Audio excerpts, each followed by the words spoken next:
Here's the big question this show answers. How do we leverage technology and human science to positively impact our personal and professional life? The Tech Human Experience has the answer. Here's your host, Inc. 5000 tech founder, neuroscience junkie, and Navy SEAL wannabe, Javier Guerra. Hello, my fellow tech humans. Today's guest is the Chief Information Security Officer of Frost Bank. He focuses on IT security and cyber risk management. Through his career, he has guided companies through security breaches, risk transformations, and complete security rebuilds, all while embracing next-gen security frameworks. He is not only a leader in his field, but also an avid wine enthusiast and a strong believer in knowledge sharing and leadership collaboration. Please welcome Eddie Contreras. Thanks for having me, Javier. Yeah, always great talking with you. To get started, here's an important stat that I'd like to talk about. Cybersecurity Ventures predicts that the global cost of cybercrime will reach $10.5 trillion annually by the year 2025. Eddie, how does this impact your approach to security in your organization, particularly as you transition more services to the cloud? You know, it's an eye-opening stat, and you have to really think about the inaction. Is it as valuable or invaluable as the actions you're taking? It really changes the conversation in the boardroom on how you're investing in security and how you're part of that stat or you're not part of that stat. It's a huge number. Oh yeah, you definitely do not want to be part of that stat. Something you don't want to contribute to, for sure. So today's topic is demystifying technology and security in a cloud-driven world. In this episode, we'll discuss Eddie's cloud smart strategy and the challenges of transitioning to the cloud, while also touching on the potential of AI in regulated financial institutions. So Eddie, again, thank you for being here. In your opinion, or in your practice, your career, how do you ensure that your organization remains agile and adaptable to the rapidly changing landscape of technology and security? One of the things that I focus on in really understanding where my messaging is landing and what my audience is about. I think technology can be confusing. It can be a field that people stray away from because they just don't understand it. And so when you think about cloud migration, when you think about artificial intelligence and machine learning, the phrases in themselves, they're overpowering to some people. And so therefore, it's not me making the boardrooms. It's not a conversation that other executives are having. A lot of executives focus on revenue. They focus on business performance, NPS scores. They're focusing on things that have nothing to do with what we just talked about. Yet what we just talked about and what you said, that phrase, is instrumental in delivering all those things. And so the way you bring that conversation into the boardroom, the way you have that conversation with other executives is you do have to demystify it. You have to normalize technology in a manner that others want to embrace it. Whether or not they even know they're talking about artificial intelligence, whether they know cloud is a part of the equation. And I think that's one of the roles of the evolving CISO is you're no longer a technologist. You're a business executive.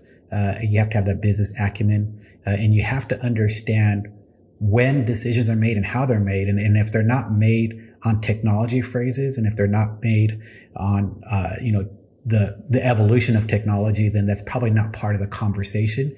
Or it's just not up in front, right? It's not the conversation that you're just out there saying, let's talk AI or let's talk cloud. Yeah. It makes me think about marketing, and it's from marketing perspective, the part of the strategy is you communicate things like you're talking to a fifth grader. And you need to simplify things, right, into just regular terms so that it's easily digestible. And, I think that's really important when you're talking to the executive board, because of course, they're not going to be as techie as you are. But also it makes me think about, if you go back over time, it's debatable on how much time, but you know, the CIO has kind of evolved or been elevated to like more of the right-hand man's of the CEO, right? And I've seen the CISO doing that as well, because security is so critical, and you know, the threats are not going away, and they're getting bigger and becoming more sophisticated, so to speak. Any thoughts on that? It's really astute when you talk like that, right? It's keen to pick up on that. In my career as a CISO, I've reported to the chief risk officer, to general counsel, and so forth, right? I haven't reported into operations. That's not the area that I've typically reported to for that very specific reason, Javier. If you think about that, are we having a risk conversation at the business level versus a technology conversation at the operational level? And they are two different types of conversations. And so, you know, I find that the conversations that I'm a part of, the decisions that I help influence, a lot of times the conversations that I'm having are about risks that are impacting or, exposing the business versus the technology capabilities and the benefits from those technology deliveries. So yeah, I would agree with you, Javier, is that it really does matter where you sit. And it also it matters why you're in the conversation. If you don't understand why you're in that conversation, then there's a lot of self-reflecting that probably has to occur. Yeah, it's so critical now, and it's actually I'll wait until, you know, some other stuff that we'll probably get into before I get into like soft skills of people, right? But absolutely. But it just totally made me think of that. So Eddie, what are some of the most significant trends you see in cloud computing and AI that will shape the future of security and technology in the coming years? Well, I think AI has been around for a long time. I believe there was a graph when ChatGPT came out. I believe it's been around since the late 50s, early 60s, AI. So it's not a new concept. It's not a new industry or even like an emerging concept. What it is it's artificial intelligence, and at what level is it, or how beneficial, I think, is really the litmus test of success here. So when I look at companies that say we can bring artificial intelligence to this product offering, I look at it as, what's the business outcome? You know, can we make a decision quicker? I'll give you a really good use case. If you're calling into a company and your first interaction with that company is to a customer representative, somebody picking up the phone to help better your experience with, you know, the company you're calling, would it be beneficial if that person had insights, intellect, and some type of awareness of why you're calling before they actually pick up the phone? All of that is built on AI. And so when you're talking about business outcomes, as opposed to thinking about the robots that will take over the world, or, we're going to outsource all of our internal, FTE capacity to this AI, platform. The reality is AI actually should improve that interaction. It should eliminate some of the risk of the conversation, and you should be able to get to an outcome much quicker. Now, my role as a CISO is to make sure that as that technology arrives, it does so in a manner that eliminates bias. It looks for whether or not that intelligence or that platform is introducing risk, and it gets information securely to its intended recipient to be able to provide the business objectives that what the goal was. So again, when you're thinking about AI into the organization, it really needs to focus on the business deliverables and expectations as opposed to the technology itself. You'll always have that technology conversation, but at the business side first, you talk about those business outcomes. I love that. And I love that how you talked about the bias, right? Because that's something that I've seen for a very long time. And that's a huge issue, not only within myself, but within people in general. It's very hard for us to see our own bias, right? I mean, we're programmed in a certain way, we operate in a certain way, and it's very hard to see within ourselves that what is that bias and how we're making decisions. And that's, why I believe in leveraging coaches and consultants and counselors, like, till they're coming out of my ears. But ultimately, that's really what we like to focus on, is really mitigating that risk of that bias by leveraging different data science tools and different things like that to intelligently build teams and then intelligently involve them into the future. Because it's technology is evolving at such a rapid pace and all this AI is coming at us. But if we're coming at us so fast, but if we're ready for it and we use it strategically, we can kind of automate and streamline things by leveraging it so that, like you said, we can focus on our more strategic objectives and really bring that human touch to the end client, bring that more of that human touch to our teammates and to, whoever's in our circle of influence, so to speak. So I love that for sure. And I'll add on, and maybe give a really good analogy here is back in the 80s when you and I were going to school, or in the 90s, the calculator was supposed to make every student, for the lack of a good word here, it was going to essentially simplify the student and maybe even hamper their ability to excel. It was a calculator. And the reality is the calculator, it got you to the final destination a little bit quicker, but you still have to understand the concept and how to use it. And AI is the same way. It's not going to be outsourcing all of our roles.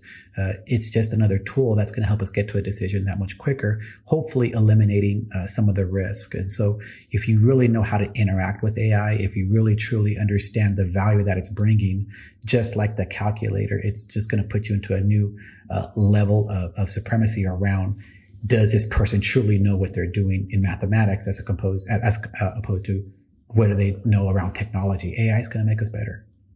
Yeah. Yeah. It's interesting to see how this is all going to play out for sure. It's just moving so fast. I saw a chart the other day of just the exponential adoption of technologies, right? And I think Instagram before this was the fastest adoption, but ChatGPT is just straight to the roof. And in official terms, right, ChatGPT is more of a large language model, right? Depending on what your definition of AI is, but the adoption was just exponentially, like straight up. It's crazy. It's really interesting. Gartner, I think, labels it as a natural language processor inside of its Gartner quadrants. And so it's not even acknowledging the fact that it's artificial intelligence. It's just a natural language processor. But you're right. Every tool, every technology and platform out there, it has something like this already embedded into it. Otherwise, why would you be buying it? You can build everything internally. So there are benefits, absolutely. Yeah, it's just crazy how fast it's moving. And what's crazy to me too is that we're in technology, like we're doing this every day. And I'm like, wow, this is surprising me at how fast this is evolving. And just for the normal person out there that's not embedded in, and just, this is not what they do for their career. I could imagine like how fast it's going to come at them. Oh yeah. I work with a local university, University of Texas in San Antonio, UTSA. And part of their graduate program for data analytics and sciences, I sat through a presentation of a team, and these kids used AI to replicate a GPS platform. And I thought, well, AI is so powerful. Why would you do it that way? Why would you bring AI to GPS? GPS it's pretty spot on. I kind of know where traffic patterns are now. I think of, routes that I can take. And when the students actually dove into the platform, it turned GPS upside down. They were able to say, we can actually, with AI, understand condensation on pipes. We can see where plants are growing versus not growing based on how the sun is focusing on a building. So yes, you start with an image of a city or a block in a building, but the AI tells you, here's your energy sources. Here's how you're using fuel. Here's where the sun is coming out. Here's where you have to spend more money on facilities and maintenance, just based on the AI that's applied on top of that. So I thought it was just a phenomenal way to look at it. But when they turned the screen on, it looked like a GPS typical screen until they dove into it. And then I was just like, wow. So, the power of AI is there. Yeah, that's crazy. They're pulling the intelligence out of the the image, I guess. Who knows? Well, and they were feeding it from everything. So think of energy consumption within the city, traffic patterns along the routes, the climate, the weather patterns. They're looking at road conditions, their people that are there. All of that fed into it for them to be able to make these types of forecasts. So it wasn't just a satellite image. It was everything that's interacting with that image, whether it's all the IoT. Exactly. Wow. Yeah, that's powerful because it's like there's so much data out there that's, somewhat accessible, to certain with certain systems and stuff that the AI can digest it and make sense of it, or, you know, our limited capacity and processing power might take a little bit longer. Slightly longer. Yeah. So Eddie, how can organizations effectively train and upskill their workforce to meet the demands of cloud adoption and new technologies like AI? So one of the things that we're doing at our company, and I'll credit our CIO here, she's come in with this phenomenal approach, which is a cloud smart strategy. So some companies may take a cloud first approach, a cloud effective approach, a cloud transition. We're using what she's calling and coining cloud smart. Now, what does that mean? Cloud smart. Are you ready for the cloud first of all? Is your products in your environment, are they already digitally transformed that they can actually migrate over there? Because the reality is a movement to the cloud, and you know, for the most simplest way of describing the cloud is just somebody else's computer.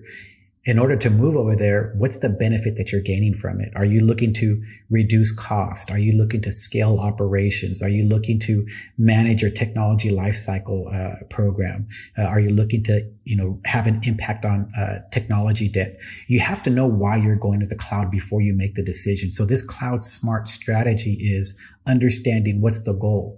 If your goal is as a bank to open up additional branches, to grow your, you know, consumer base, if you're a health industry and you want a larger patient, repository, all of these things help you make a decision whether or not you want to go to the cloud or not. And then the decision is, if the goal is to be able to maximize efficiency, well, then that changes your cloud smart strategy. Maybe it's just, you know, introducing containers so that way you can minimize the overhead of the management of assets. Maybe it's you need 20, maybe you have to hit the 5 nines, which is so difficult for a lot of companies to hit. My availability, I always have to be on. So maybe the cloud transformation for your company is understanding that. So I really like this approach around cloud smart, because it forces you to understand, what do you expect by going to the cloud, and can I deliver to that? And then, of course, inside of that, some of these cloud partners offer AI technology, machine learning technology, offer repetitiveness. We give you bots. Some of these, you know, these public offerings, they give you the chance to automate repetitive steps.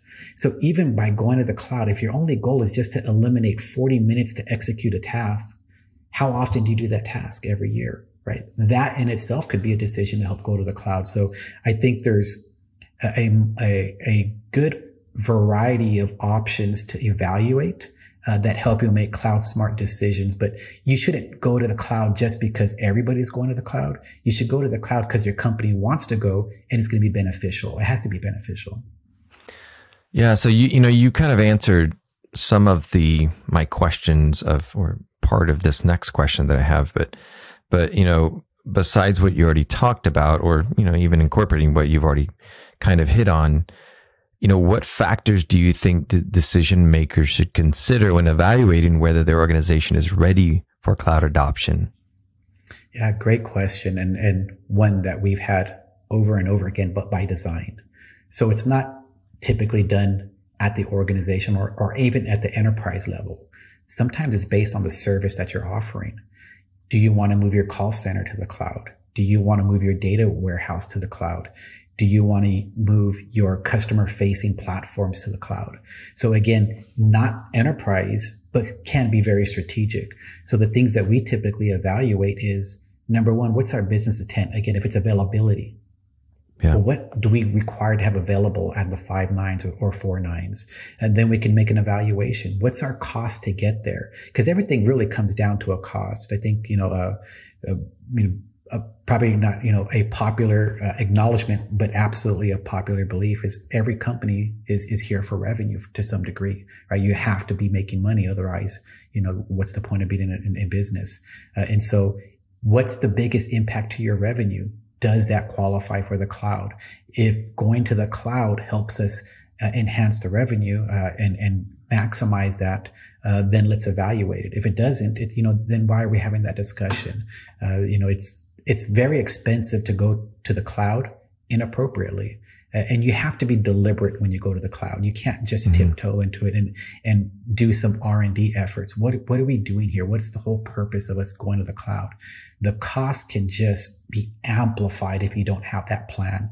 Just like us talking here, Javier, we had a plan. You had a script. What do you want to talk about? Let's figure out where we're going to go in this conversation before we actually start talking.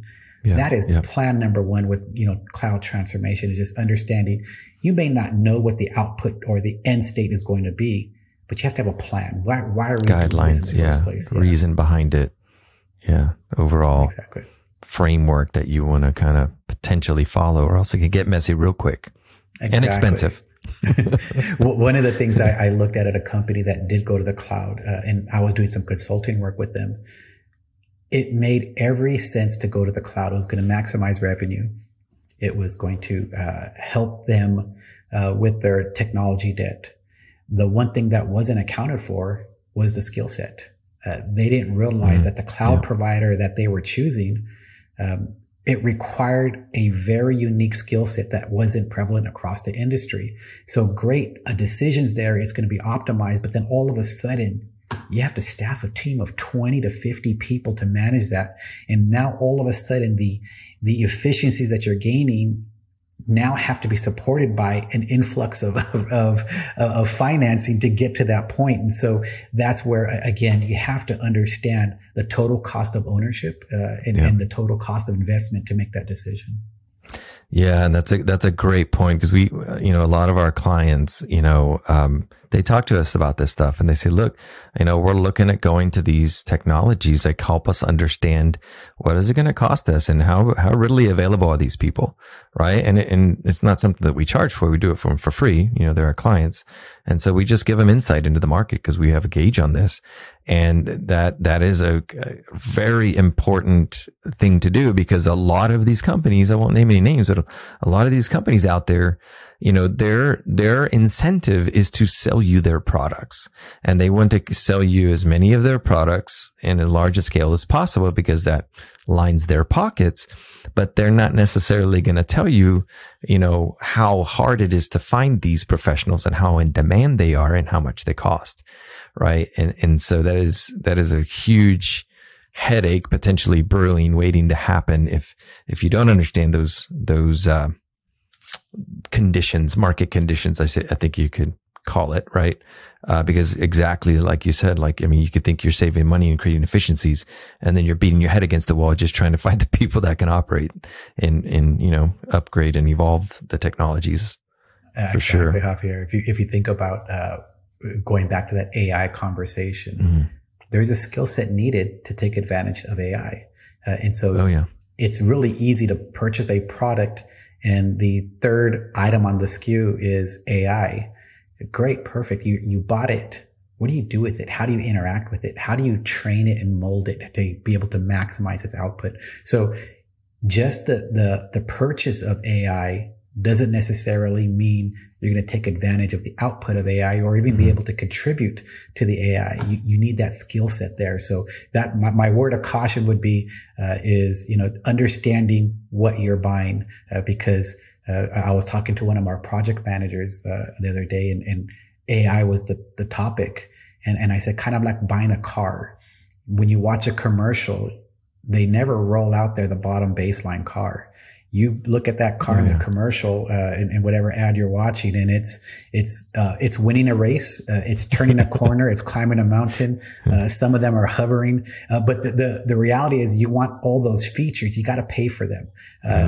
Everything comes with extra. So when you finally go to the dealership and you see the model, they're like, oh, you want the windows to go up and down. That's actually a feature, right?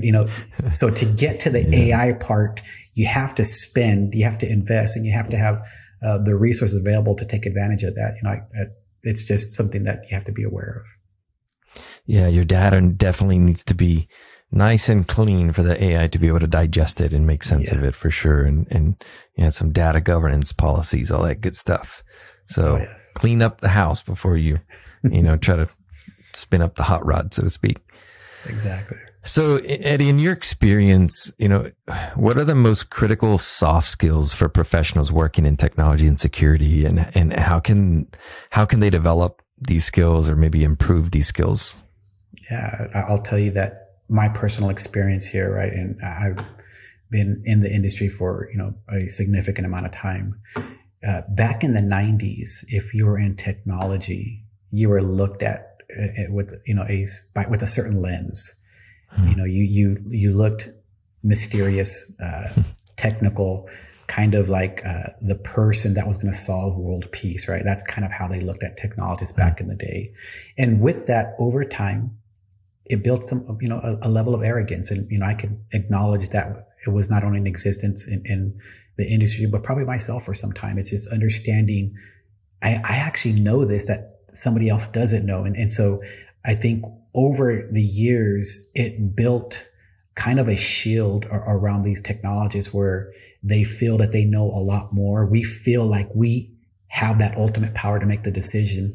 And I think what is lost in that process are the soft skills. It's the ability to sit with the business and be empathetic, assume innocence, and really truly try to deliver what they're asking for, as opposed to, having thoughts or comments after the meeting about some of the questions that they ask, right? I think that's just something that a lot of technologists really have to embrace, is the soft skills. I tell, all my teams, you can be the smartest person in the room, but if you can't deliver the message, it's going to go nowhere, right? And so you have to be able to have that interaction. You have to be able to interact, and you have to be able to replay what was discussed. And that's, I think, the last part of those skills is, let me make sure I understood correctly. Let me tell you what I heard versus what you said. And if there's a disconnect, now's a perfect time to correct that, because you may be talking a great conversation, bi-directional, and both people walk away with completely different aspects of that conversation. And so it's having a common understanding that not only was the message delivered, but it was received. I heard you, and therefore I need to replay this. So I talked to our leadership team about honing those soft skills. Make sure that you know what they're asking. Simple things can be, misconstrued. They can be assumed based off of, what we know versus what they know. And that's really, I think, the complexities there. There's a lot there to dive into, but as managers, it's really our goal to be able to say, listen, you have to be able to have these soft skills to be able to deliver as expected. No one wants somebody that just doesn't know how to listen. I think that's a really key aspect of this. Yeah. I mean, I could do a whole year's worth of episodes on just what you said in that one question, that one answer. But it makes me think about, my evolution as a person, right? Like I grew up, dropped out of school, all of that stuff, and just had to clean up my own life. And through that process, I had to become very self-aware and go through transformational programs and all that stuff. So I saw the importance of that. And I also saw the evolution of technology, and, over a decade ago, saw the importance of culture, right? And that's part of my passion behind creating Tech Human. But my son, I had my son go through at a very young age, teaching him to overcome his fear, right? And he was afraid of the water at night. Jumped in the river at night. He was afraid of football. He played football. He was afraid of theater. He went to theater, was in varsity theater in his freshman year. He was afraid of choir. He did choir. So he did all of this stuff. He's gone through some of these transformational programs that I've been through, went through because he just turned 18. And he's like solid from an emotional intelligence and just all of these soft skills, right? Of communicating. I've gone and sat down with counselors with him and just practice communication skills of just how he can open up to me and I can open up to him. And a really smart guy, Ray Dalio, he wrote a book called Principles. And he's owns Bridgewater Investments, or he's like one of the largest hedge fund managers in the world. And I believe this 100%. He says that the most important language of the future is going to be understanding how to communicate with robots, with AI. But without that soft skill, right? I think Jack Ma said this in 2018, is that we have to change the education system to teach more of these soft skills, because the machines are going to be able to do so many things better and faster, but they cannot be taught these soft skills. They cannot have the emotional intelligence, the empathy, and all of that stuff. And so really these skills are going to set people apart in the future and make them more and more marketable. And I've been seeing this evolution of, our clients asking for people with this. So it's very interesting to see how this is all playing out. I love that answer. Yeah, one of the things that when we interviewed candidates to come, work at our company, and it's not just, a philosophy, but it's really something that we feel is one of our core values. It's how ethical are they? What's their ability to interact with the team? How will they actually work with their constituents? You have to evaluate the person's attributes and their personas, because you don't want to bring in a technical expert that causes, unwanted disruptions, or, has a personality that may be contradictory to what your goals are. If everybody's thinking with a same mentality around the people aspect, you're going to go a lot farther. There's a book, Boys in the Boat, where it's the rowing team out of Seattle, right? And they talk about being able to row in unison, and you don't have to be the strongest. You don't have to be the person that's been doing this sport forever to be successful, right? And this team did great and wondrous things because they understood what the goal of each other was to get to where they wanted to go, right? And so you have this motley crew of kids that are doing these amazing things, and it's because they all came in with a very similar philosophy. Now, that doesn't mean don't be innovative and think out of the box and challenge the status quo. That's not what I'm saying. What I'm saying is, if your drive to be successful is dependent on a team, you have to acknowledge that the team exists, and you have to be able to understand, if they're looking to get to the end state and I'm looking to get to the end state, how do we both get there successfully, as opposed to let me get there and you figure out your own way, right? I think that's a big thing. Oh yeah. Yeah. I mean, I one of the things that I say is that humans are inherently selfish, right? In some degree, but ultimately, we can only do so much by ourselves, right? We have our strengths, we have our weaknesses, we have our skills, we have our abilities. Somebody else is better at something than we are. And if we can learn to leverage that power of that team, right? The team comes together, and that's when you amplify and synergize, and you're, two people are able to get done what 3 or 4 people can get done, right? And then you add on our AI or automation or something like that onto that team that's well aligned with the business strategy moving forward, right? And then how much can you get done, right? And that's a great lead into, another question is really how can technology be leveraged to enhance employee well-being and productivity maybe at the same time, but, and kind of minimize the potential negative impact of burnout or digital overload, so to speak? Yeah, I'll tell you that at Frost Bank, we're over 155 years old. So if you think about traditional processes, we have them, right? There's things that we've just done because we've done them that way, and we know how to do them. And so you have to understand why we do them. You have to understand what's the value that we're getting out of it. But we also have to understand, where can we introduce efficiencies? And maybe I'll use the use case around bots. Robotic and process automation, it's a concept, right? If I was to start out going to my board and saying, hey, we're going to use bots to transform our daily processes, as soon as I said the word bots, I would have just lost the entire board, right? They would be like, oh no, here comes this person. But if I was to say, over the years, it takes us 70,000 hours to execute loans. And I think we can minimize the amount of personnel time involved in that to get it down to about 3 hours of work, 70,000 to 3 hours, which will allow our employees to interact more with our customers, better the experience, and bring a more insightful conversation.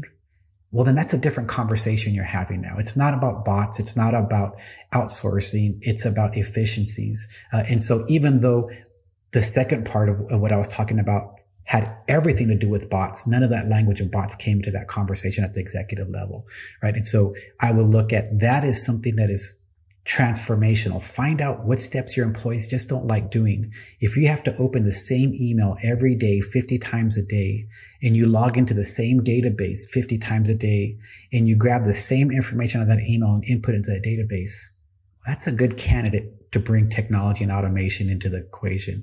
Because if that employee is tired of doing it, what happens is you start to build a little bit of nepotism into that process. You start to build an assumption that you could just do it anytime. It's just second nature. And that's where errors happen. That's when all of a sudden, when you're complacent and you just have this redundant task that you can mess up something so simple as data entry. Those are areas that would benefit completely from automation and technology, but you have to be willing to understand that. So when you introduce, machine learning, bots, and AI into that conversation, it's always nice to understand what the business is doing. What are you solving for? Tell me what you don't like doing, and let's bring technology to help solve for that. Because when we do that, then you're going to say, what else can it do for me? Now that it's here doing this and it's eliminated what I have to do that I've been doing for the last 20 years, and now I get to do something a little bit different. What else can I do? So nowhere in that equation was reduction in headcount, elimination of jobs and roles. It was about maximizing the efficiency of your employees and removing the tedious steps and the tasks that no employee really enjoys doing. It just becomes second nature, right? So you eliminate risk, you start to solve for the manual processes, but then you're also slowly introducing technology. I love that. And it makes me think, when you're talking about that, I was kind of envisioning, one of the things that we like to talk about, or we're working on, constantly, is kind of the 80-20 principle. Is every one of our team members at minimum spending 80% of their time on things they enjoy doing, right? If they don't enjoy it, then we're trying to outsource it. We're trying to automate it, right? Because if you're doing things that become so repetitive and redundant and they're draining your energy, what effect is that having on your team and then trickling through your entire organization? But if you're allowing people to kind of streamline those maybe redundant or draining processes so they can have more human connection, well, how is that amplifying the good within the team, the attitudes within your team members? How is that translating into your end user? How is that translating into your bottom line, right? Mm-hmm. And so I love that you got into that, because that's what I see as the big opportunity here with all of this evolution. It's just making sure that we're harnessing the power of it and aligning things for the right reasons, so to speak, to take advantage of the situation. So another question here is, how do you handle failure and setbacks? Nobody's perfect. We're all going to have failure in some way, shape, or form, or some sort of a setback. But, how do you handle failure and setbacks when it comes to like implementing maybe new technologies or some sort of initiatives that are under work? Yeah, if you look at the whole SpaceX program that Elon Musk is doing right now, the expectation was that failure was going to happen, but that you would use some type of lessons learned and analyze all the deficiencies that caused that failure. Mm-hmm. And so the way, that team was looking at what was successful versus what was a failure was pretty night and day. Even the failures were considered success because you get an opportunity to learn from them, mm-hmm. right? And so that's night and day from what the industry has taught us, which is, be fast, be efficient, and be right. Sometimes you have to understand that failure is a part of the process, and that it's okay to understand that a lot of insecurity and cybersecurity specifically, it is about failure. It is about understanding that by design, a product is supposed to deliver A. In contrast, hackers are supposed to get to B. And the only way you can find B is through, testing, and through ensuring that you can fail the component so that way you get it there before the bad guy does, the bad person, right? You want to be able to have that flexibility within your organization to be able to learn from that. And so I'm a big fan of lessons learned, root cause analysis, and not for the to beat up somebody or to harp on the negative or even to shine a light of inept and dysfunctionality. But it's more, let's learn from this, because your project is the first of 15 more to follow it, and we're going to be doing this every day for the next 3 years. And so you have to be able to fail and learn. Otherwise you're going to repeat some of those mistakes. Oh yeah. What is it? The smart man learns from his mistakes, but a wise man learns from the mistakes of others. So that's huge. Definitely love that quote. So Eddie, in your opinion, what technology does the world need that does not exist yet? Oh, wow. So, it's funny, when I was at this graduation dinner for our grad program at UTSA here locally, you're looking at this sea of students, and you're looking at their thesis, their papers that they're writing. You're looking at the concepts that are in front of them, and things like, that no one can even think about years past are now starting to surface. That is huge, right? The fact that, quantum computing is coming. How disruptive will that be to encryption, to protection and security mechanisms? You look at artificial intelligence and the ability to make a decision before the decision is being presented to you, right? So if you had to choose from A, B, and C, and AI eliminated D, E, and F, and you weren't even aware that D, E, and F were existence, it's pretty scary. And so I think, something that needs to be here is really a framework on how to interact with AI that I don't think is just there yet. I think there needs to be some, guardrails. How far left, how far right do you go? How deep do you need to get into this before you're introducing your own bias into an algorithm? So I think, a framework around AI would be absolutely necessary. And then, of course, an understanding of what quantum computing is going to do to the industry is going to be key. I remember back when Y2K was a thing, and everybody was nervous about the introduction of the extra digits in the year. That was a global phenomenon. If you think about that now, if you were to try to describe Y2K to a graduating class, they're like, well, why were you guys nervous about that? But think about what every company did. They brought in consulting firms. They brought in, and they did stress tests, and they did projections. What would happen if we don't recognize 4 digits instead of 2, right? That was huge. And so I think quantum computing has the ability to be that disruptive, and then some, because quantum computing is going to force you to rethink, how do your controls work in a world where the design of a control is now deemed ineffective within minutes by quantum computing, right? It's astounding to think that's a challenge that's in front of us. I think I'll be retired by then. It makes my brain hurt, but just thinking about it. Yeah, that's nuts. Like, I'm still like, wow, like AI is moving so fast. Like, quantum is just, it's just a whole nother level. So to our listeners, Frost Bank is hiring. Eddie, why is Frost Bank a good place to work? What was shocking to me when I first came here, everybody has a book of ethics and values that a company typically embraces. And when I came to Frost, one of the pitches that they gave me was, we're all about, the experience, the customer service. We do what's right for others. And you constantly hear doing right is doing something even when no one's looking, right? And not doing it for acknowledgement, but just doing it because it's the right thing to do. This year, we won the J.D. Powers Award for customer service 14 years in a row.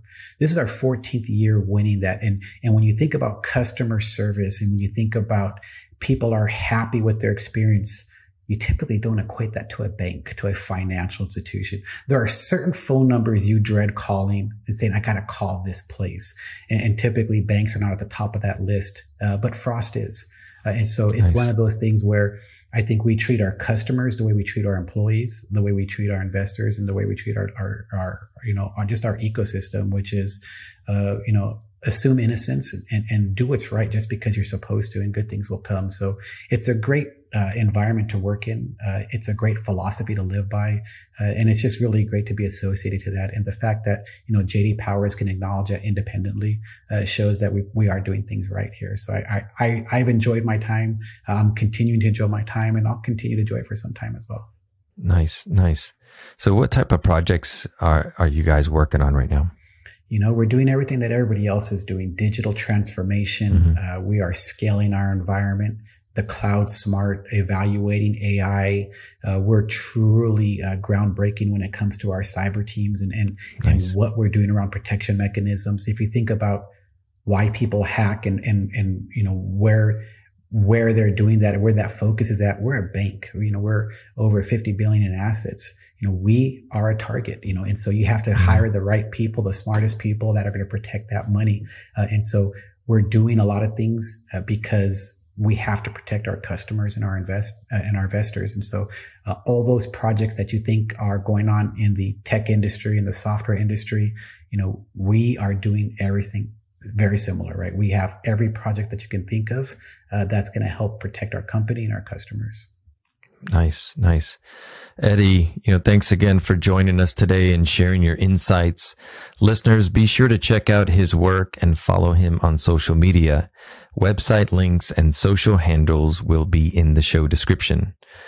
In today's Tech Human Experience episode, we had an engaging conversation with Eddie Contreras about cloud adoption, AI exploration, and simplifying technology for decision makers. Eddie shared valuable insights on developing a cloud-smart strategy and fostering innovation while maintaining a human-centric approach. This information is only as good as the action taken by leveraging it. So to the audience, everyone listening, reflect, consider how a human-centric approach can be incorporated into your own work or industry. How can empathy, emotional intelligence, and effective communication contribute to improved outcomes? And last but not least, don't forget to help your fellow tech humans. Share this podcast and follow me on LinkedIn at Javier Guerra 360. See you next time on the Tech Human Experience.